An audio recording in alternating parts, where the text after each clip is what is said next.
parce que quand on parle voilà, adaptation au changement climatique, il y a plein de leviers et on va en voir plusieurs aujourd'hui. Et un des leviers qu'on peut mobiliser, ce sont les semences.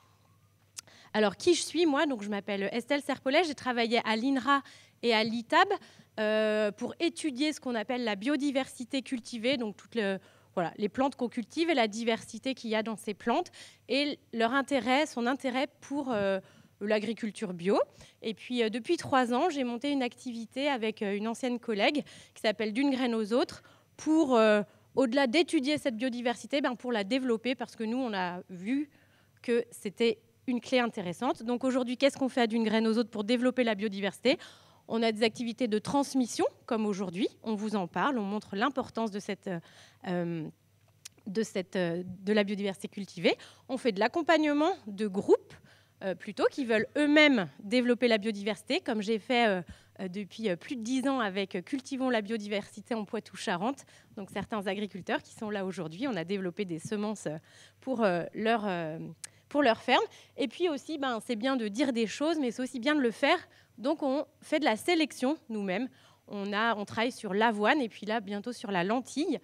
Voilà, on développe des populations pleines de diversité parce que, voilà, pour nous, c'est vraiment une des clés pour l'agriculture bio. Alors, pourquoi... ouais, vas-y, je veux bien que tu changes. Pourquoi c'est intéressant d'avoir...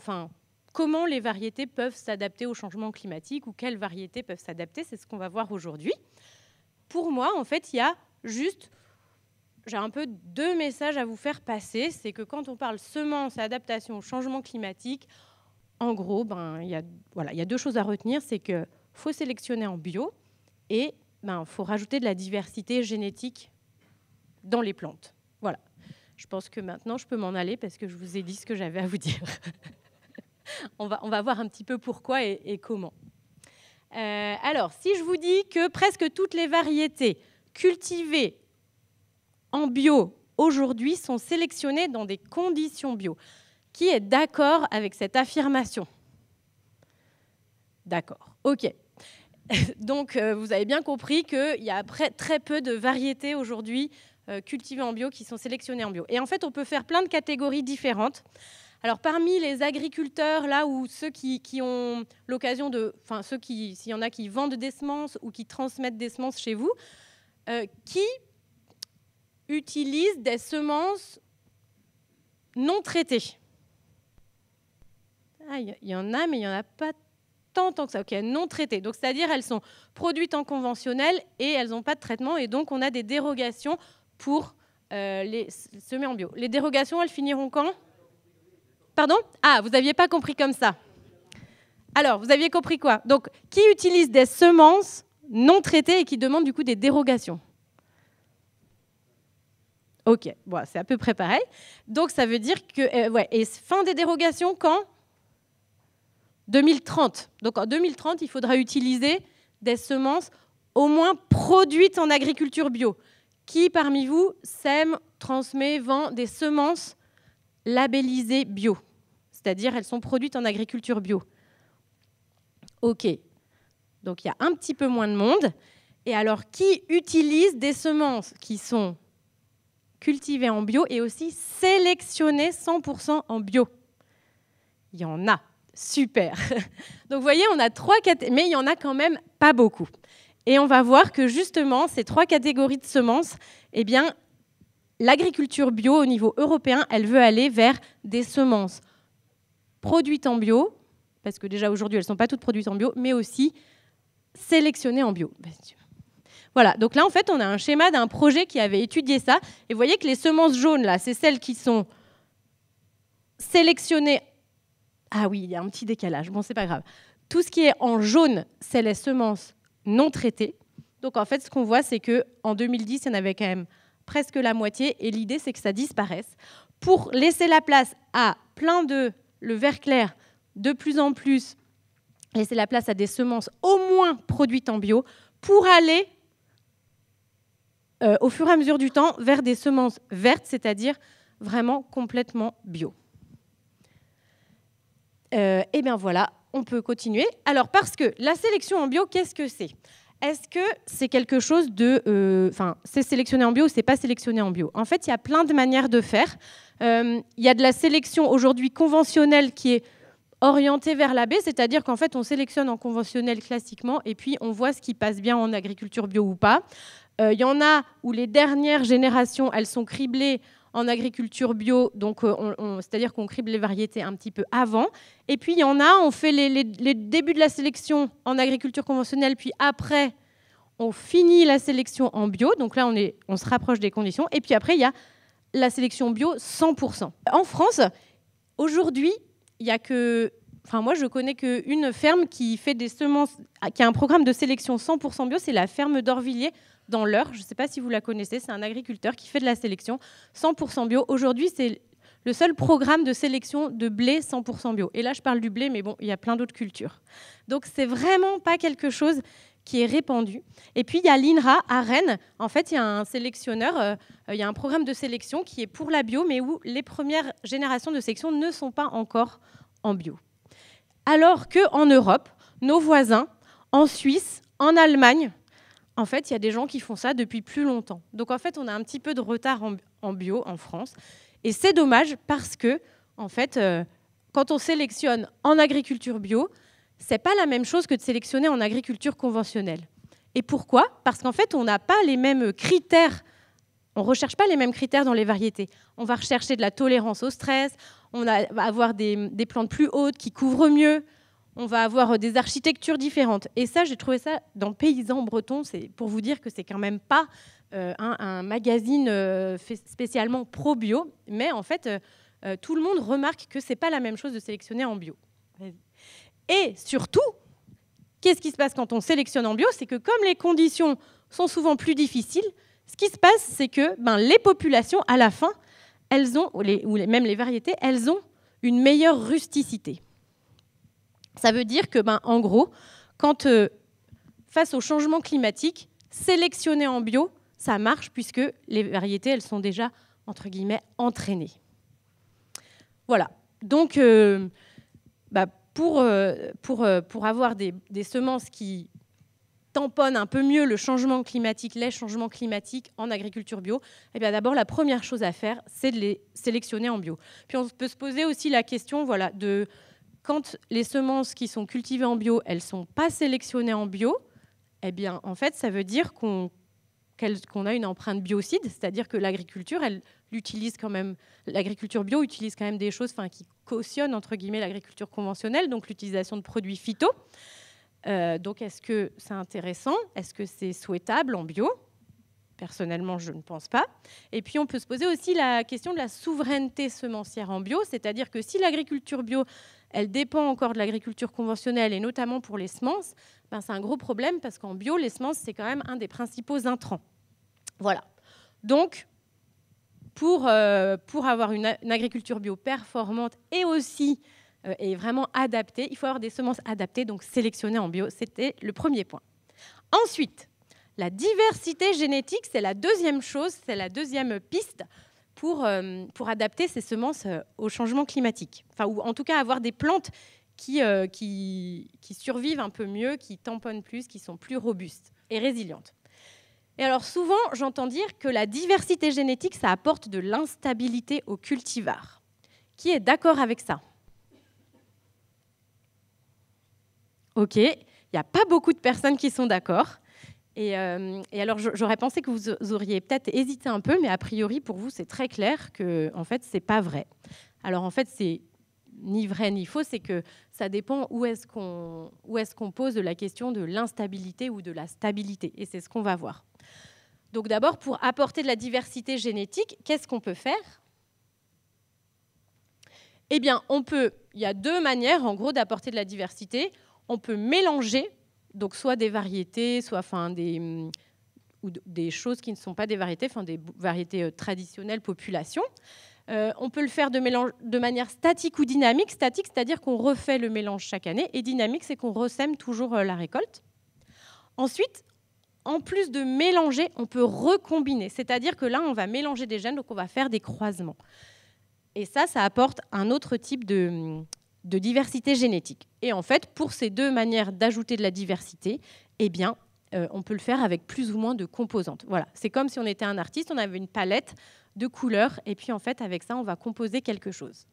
Et là, quand on fait des mélanges ou des croisements, au lieu d'avoir simplement des lignées pures ou des hybrides, qui sont les deux principaux types de variétés qu'on trouve dans le commerce aujourd'hui, vous voyez qu'on peut avoir plein d'autres sortes alors, j'allais dire de variétés, mais non, justement pas de variétés, parce que réglementairement, une variété, c'est un ensemble de plantes homogènes, alors que là, on a d'autres populations qu'on peut appeler des cultivars. Donc, on peut avoir soit des variétés anciennes, soit des mélanges de variétés anciennes, soit des croisements biparentaux, donc c'est quand on croise deux parents et qu'on ressème la descendance, soit on peut avoir des CCP, donc ça c'est des mélanges de croisements, donc on fait plein de croisements 2 à 2, puis on mélange tout ça et puis ça fait une population.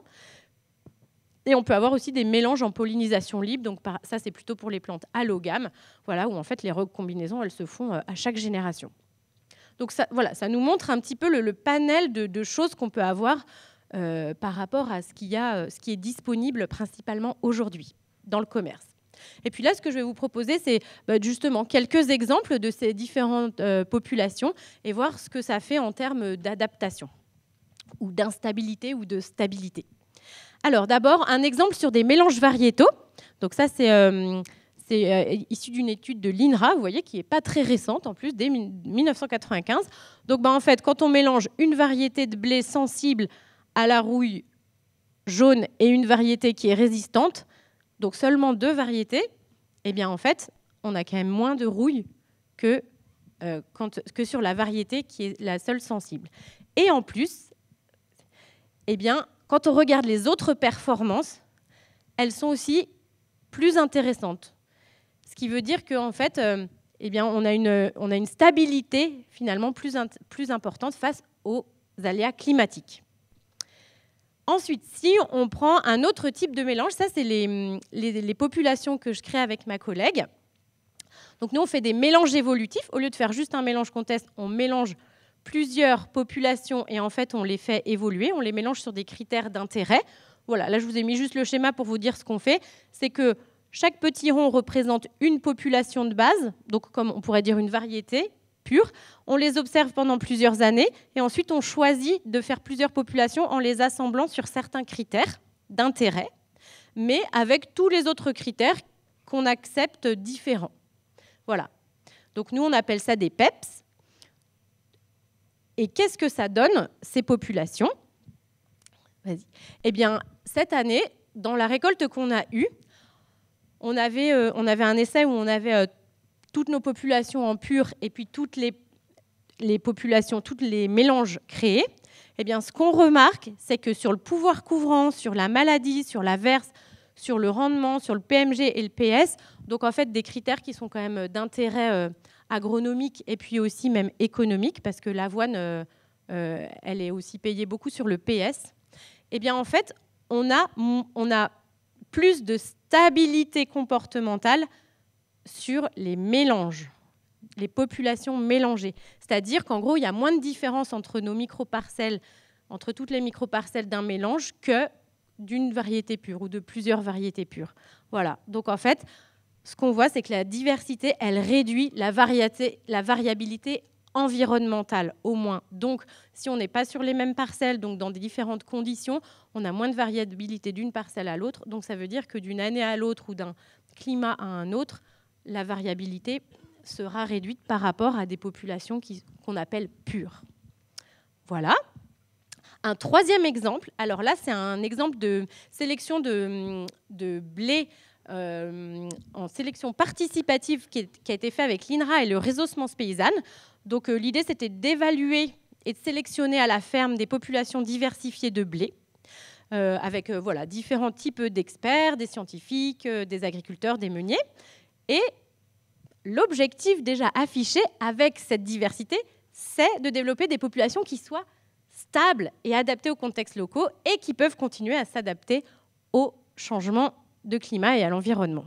Donc, quelque part, il y avait déjà cette supposition avec ce groupe d'agriculteurs qui a commencé dans les années 2006, je crois. Voilà, donc il y a eu plein de croisements qui ont été faits 2 à 2 et plus de 1000 populations qui ont été en sélection. Alors je crois qu'on dit plus de 1000 populations parce qu'en fait, la descendance d'un croisement a été diffusée à plein d'agriculteurs, mais il me semble que dans ce projet-là, c'était surtout des populations issues seulement de croisements biparentaux. Et puis au bout de plusieurs années, il y a eu 10 de ces populations, donc 10 cultivars qui ont été évalués en 2014 et 2015. Et là, sur la photo, vous voyez, au milieu, il y a une variété moderne, et puis sur les côtés, il y a les variétés, il y a deux variétés issues de ce programme de sélection participative. Ouais. Donc ça, c'est les résultats qu'il y a eu en 2015 et 2014 sur le rendement et la teneur en protéines, avec en bas en 2015, en haut en 2014.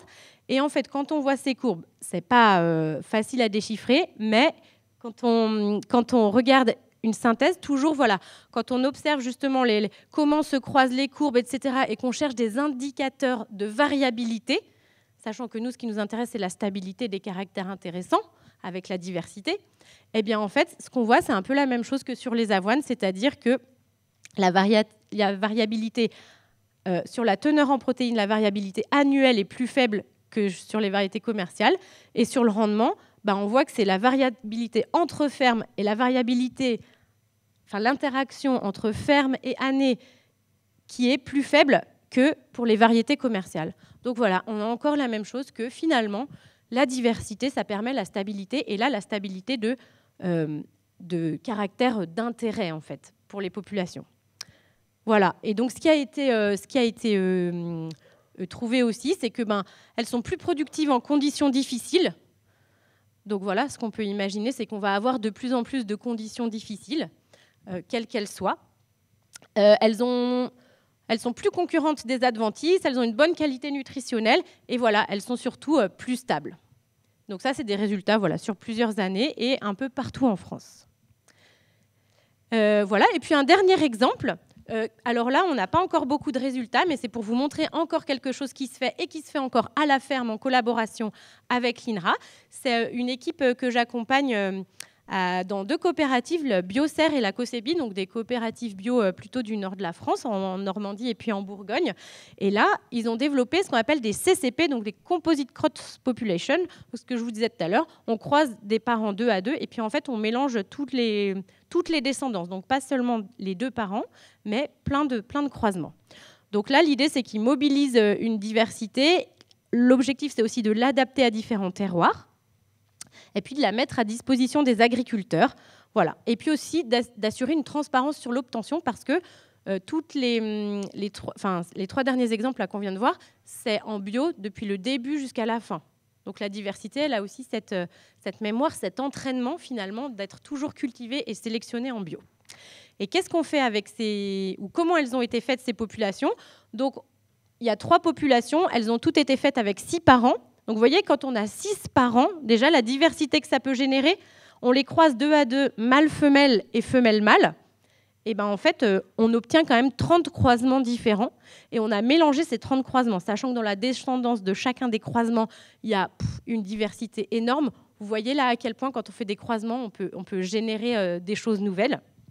Et après, il y a plein de techniques de sélection dont on pourra parler cet après-midi dans l'atelier pour orienter ces populations. Mais en tout cas, on a créé de la nouveauté pour aller chercher de l'adaptation. Et en fait, ce qu'on voit, en tout cas en termes les premiers résultats qu'on a, c'est que déjà, même si, entre guillemets, ça part dans tous les sens, les résultats ne sont pas si déconnants d'un point de vue juste rendement protéines, c'est-à-dire que ça se situe finalement à peu près dans la moyenne des variétés classiques qui sont testées sur des moyennes pluriannuelles à la COSEBI. Voilà. Donc ça, c'était un peu 4 exemples pour vous montrer même à partir juste d'un mélange variétal de variétés commerciales tout simple jusqu'à des populations qui ont une grande diversité, que finalement, ça fonctionne pour tamponner un peu le changement climatique. Et voilà ce que je voudrais que vous reteniez de la diversité, de ces mélanges, de l'intérêt de ces mélanges et de ces populations évolutives. Et ça, c'est un chercheur italien qui a beaucoup travaillé en Syrie pour la sélection participative. Il était sélectionneur d'orge, et puis en fait, il s'est mis à faire sélectionner les agriculteurs avec lui, et puis à la fin de sa carrière, il s'est mis à faire des gros mélanges comme ça. Et en fait, il voit que ça marche, et il a aussi collecté des études à travers le monde sur la diversité. Et donc, il est devenu vraiment quelqu'un spécialiste de la diversité. Et il est intervenu en octobre, là, aux rencontres internationales des semences paysannes. Et moi, ce que j'ai retenu de ce qu'il a dit, c'est ça. C'est que les mélanges et les populations évolutives, eh bien, leur phénologie évolue en fonction de l'environnement. Donc ça, c'est intéressant. Ça veut dire que aussi, population, en fait, c'est un réservoir de solutions qui, selon l'endroit où elles vont aller, vont s'adapter. Ils sont de plus en plus productifs et stables et ils évoluent continuellement pour une meilleure résistance aux maladies. Et aussi, ils deviennent de plus en plus concurrentiels des adventistes. C'est aussi ce qui a été montré par Isabelle Goldringer. Donc voilà quand même beaucoup d'intérêt de la diversité. Voilà, donc en gros, pour développer la diversité génétique, pour suivre cette piste, il faut bien se dire que finalement, cette diversité génétique dont on parle, aux yeux de la réglementation, c'est une instabilité réglementaire, une instabilité phénotypique, et encore, mais qu'elle apporte de la stabilité comportementale. Voilà, on ne va pas aller rechercher une ultra-performance, par contre, on va aller chercher de la régularité de la performance. Et ça, en agriculture bio, c'est quelque chose qu'on entend souvent quand même. Voilà, donc il faut juste faire un petit peu attention au vocabulaire quand on dit stabilité, instabilité, mais en tout cas, pour vous, ça avait l'air d'être clair, donc ça, c'est super. Voilà, donc en gros, l'intérêt de la diversité, c'est que le climat évolue, et bien les populations aussi. Voilà pourquoi ça fonctionne.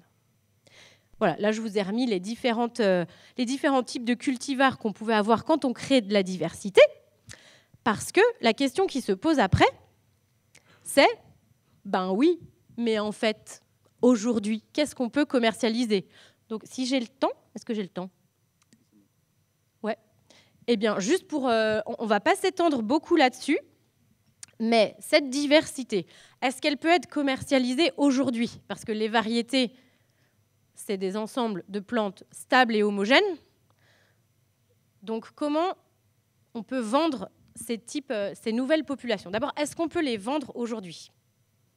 Qui pense que oui? OK. Qui pense que non?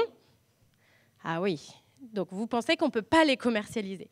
Eh bien, ceux qui ont dit oui et qui étaient minoritaires, ils ont quand même raison. Parce qu'en fait, depuis janvier 2022, il y a un nouvel espace réglementaire qui autorise et qui a été créé spécialement pour l'agriculture bio. Ça veut dire qu'en fait, depuis des années, il y a des chercheurs au niveau européen et au niveau français qui ont étudié cette diversité et l'intérêt pour la bio en disant mais en fait, il faut que ça change parce que la stabilité phénotypique pour l'agriculture bio, c'est pas ça qui nous intéresse. Il faut qu'on puisse vendre des semences qui soient différentes. Et bien donc, il y a deux nouveaux espaces réglementaires qui ont été créés, enfin un qui a vraiment été créé, qui existe depuis janvier 2022, qui s'appelle le matériel hétérogène biologique. Donc, du coup, c'est ça, c'est des cultivars génétiquement très diversifiés, mais attention, ça ne peut pas être un mélange de variétés commerciales. C'est-à-dire que si vous faites un mélange de 5 variétés commerciales et que vous le vendez, vous devez le vendre en tant que mélange, mais une fois, comme ça, c'est pas un matériel hétérogène biologique. Un matériel hétérogène biologique, c'est quelque chose qui doit avoir été créé et pas à partir de variétés qui sont avec des droits de propriété intellectuelle.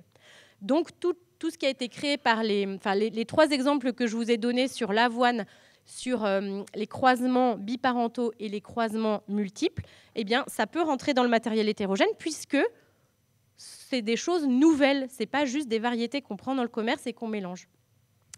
Et en fait, il n'y a pas de droit de propriété intellectuelle, par contre, sur le matériel hétérogène. Parce que la réglementation, elle ne sait pas comment gérer quelque chose qui est instable, entre guillemets.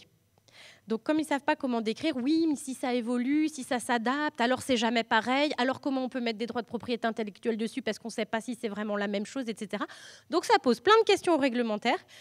Mais donc la solution qu'ils ont trouvée en attendant, c'est de dire on ne met pas de droit de propriété intellectuelle dessus, comme ça, au moins on ne se pose pas la question, mais au moins ça peut être commercialisé. Et je veux bien que tu reviennes à la diapo d'avant.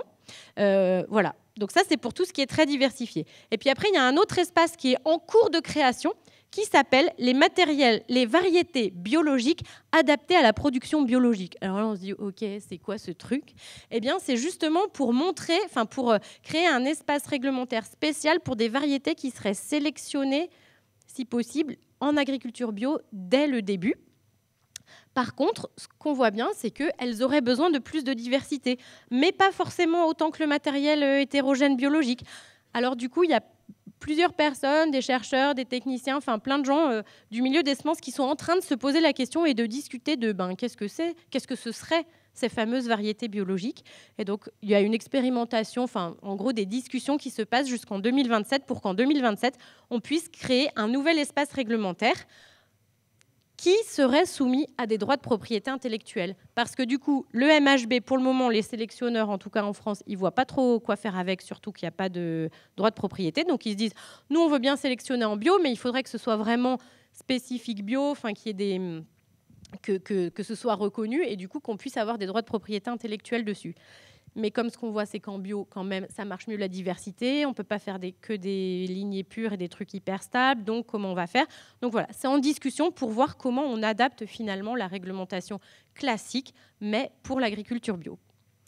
Et en tout cas, où on en est aujourd'hui pour le MHB, puisqu'il existe déjà, eh bien, au 1er janvier 2024, en fait, en Europe, il y a déjà 28 notifications qui ont été faites. Alors la notification, c'est le processus pour dire, de demande de commercialisation et qui a été acceptée. Parce qu'on ne parle pas d'inscription, vu qu'il n'y a pas de droit de propriété intellectuelle. C'est juste une notification. Donc il y a 28 notifications qui ont été faites en Europe. Et il n'y en a qu'une seule en France qui a été faite l'été dernier, ou l'année dernière. Vous voyez, en France, on n'est pas très en avance là-dessus. Et comme vous voyez, les pays Allemagne, République tchèque, Danemark, c'est quand même, surtout l'Allemagne en fait qui en a le plus. En fait, l'Allemagne, ils sont quand même très très avancés en agriculture bio sur toute cette question aussi, notamment des semences. Donc voilà, eux, ils se sont emparés de cette nouvelle niche réglementaire. Et en France, on n'a qu'un agriculteur, c'est un programme de sélection dans une ferme fait par un agriculteur qui a généré la première demande de notification. Voilà, donc la ferme d'Orvilliers pour une population de blé panifiable au 100% levain, voilà, parce que ça ne passe pas forcément dans les standards de l'industrie. Voilà. Et donc là, je vous ai mis un petit résumé réglementaire de qu'est-ce que sera le paysage ou comment est en train d'évoluer le paysage de la réglementation semences. Donc si on part d'en bas, on a le schéma classique, on fait de la sélection conventionnelle, ça génère des variétés qui sont distinctes, stables et homogènes, qui ont de la VAT, donc ça c'est l'évaluation agronomique.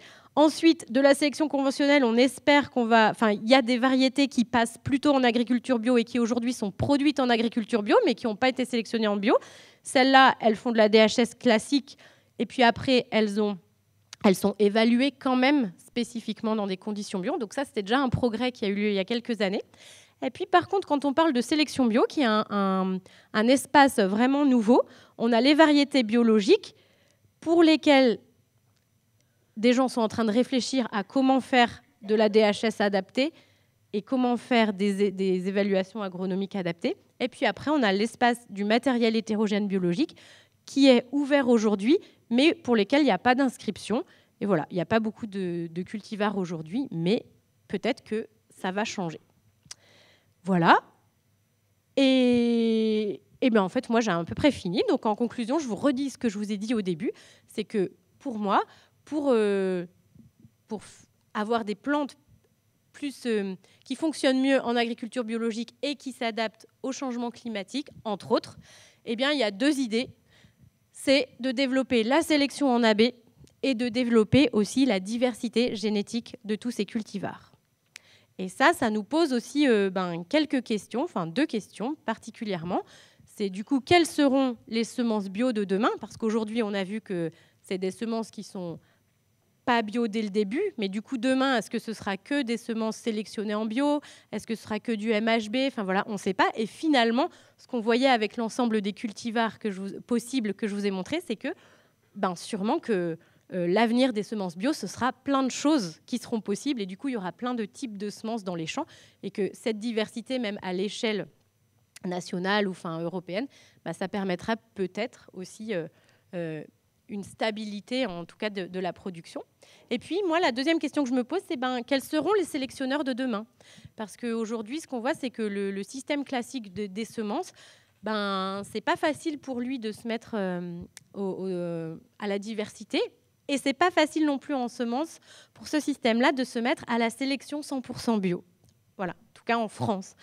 Mais par contre, ce qu'on voit émerger aujourd'hui, et ce qui a déjà émergé depuis longtemps au réseau Semences Paysannes, mais qui reste assez confidentiel, c'est de la sélection à la ferme. Mais aujourd'hui, en fait, il peut y avoir aussi plein d'autres manières de faire de la sélection entre que à la ferme ou que par des sélectionneurs professionnels. Il y a des gens, par exemple comme moi, qui ont une activité toute petite de sélection, qui travaillent avec des acteurs des filières.